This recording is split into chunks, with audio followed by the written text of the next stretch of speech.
Hello everyone, আসসালামু আলাইকুম। কেমন আছেন আপনারা সবাই? আশা করি নিশ্চয়ই ভালো আছেন। আমি আপনাদের দয় আলহামদুলিল্লাহ ভালো আছি।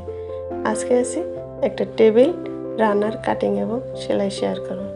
প্রথমে তো 10 ইঞ্চি বাই 10 ইঞ্চি চওড়া এবং লম্বা 10 ইঞ্চি করে এখানে আমি মোট 2 কালারের 10 পিস কাপড় নিয়েছি। 2 কালার মিলিয়ে নিয়ে তারপরে সাইড থেকে সমান করে সেলাই করে নিব। চারো সাইড সেলাই করে নিব।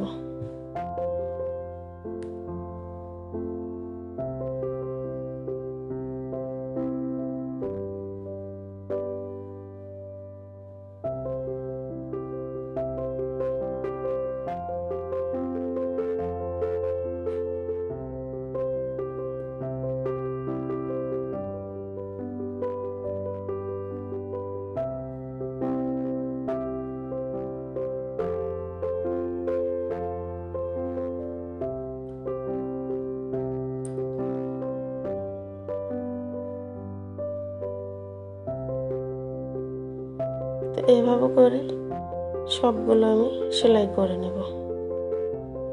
2টা করে কাপড় আমি একসঙ্গে সেলাই করে আটকিয়ে নেব। তো আটকিয়ে নেওয়া হয়ে গেছে। এবার এই যে কোনাকুনি করে দাগ টেনে নেব।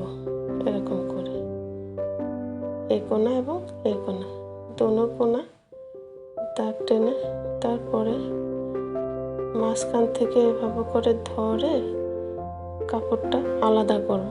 2টি কাপড় আলাদা করব। তারপরে এভাবে করে কেসির মাথা দিয়ে কেটে নেব।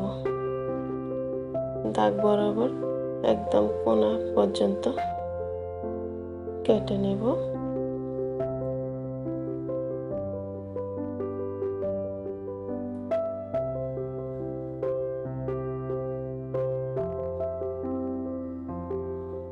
তো আমার কাটা হয়ে গেছে। এরকম করে এই তো উল্টিয়ে নিব। সেমভাবে সবগুলো আমি এরকম করে কেটে নেব। আমি আরও একটা দেখিয়ে দিচ্ছি আপনাদেরকে।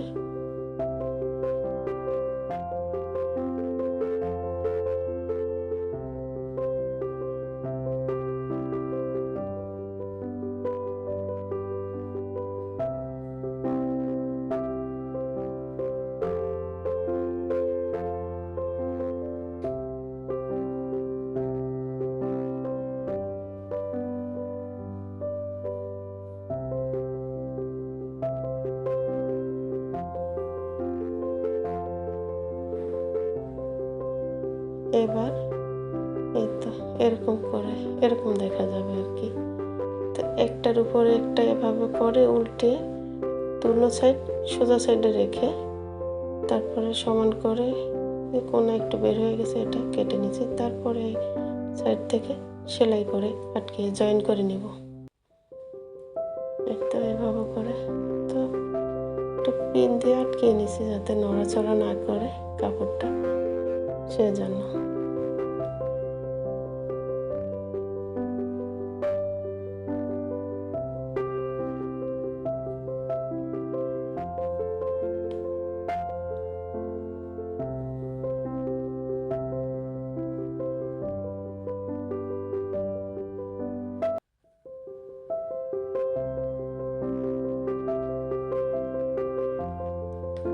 তো এবার সাইড থেকে সেলাই করে নিতেছি।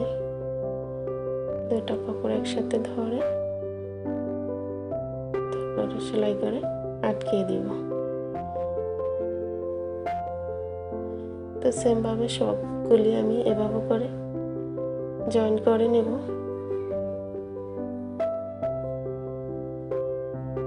এই তো আমার জয়েন করা হয়ে গেছে। এই যে এবার সাইড দিয়ে এরকম আমার একটা কাপড় কাঁথা বানাইছিলাম, তারপরে এই যে সাইডের যে পায়েরটা ছিল ওইটা আর কি এটার সাথে জয়েন করব। দেখি কেমন লাগে। এমনি পায়েটা খুবই সুন্দর লাগে। তো রানারটার ভিতরে লাগিয়ে দেখি কেমন লাগে। যদি ভালো লাগে তো রাখবো, আর যদি দেখি যে ভালো লাগে না তো খুলে আমি অন্য কাপড় সাইড দিয়ে লাগিয়ে নিব। যেহেতু এটা রানার, তো নিচে আরও এক ফোড়ল কাপড় আমার দিতে হবে। এই তো এরকম করে সাইড দিয়ে পুরোটা সেলাই করে নিব। তো সবগুলো জয়েন করার পর এরকম দেখা গেছে। এবারে তো ভালো থাকবেন, আজ এই পর্যন্ত। আল্লাহ হাফেজ।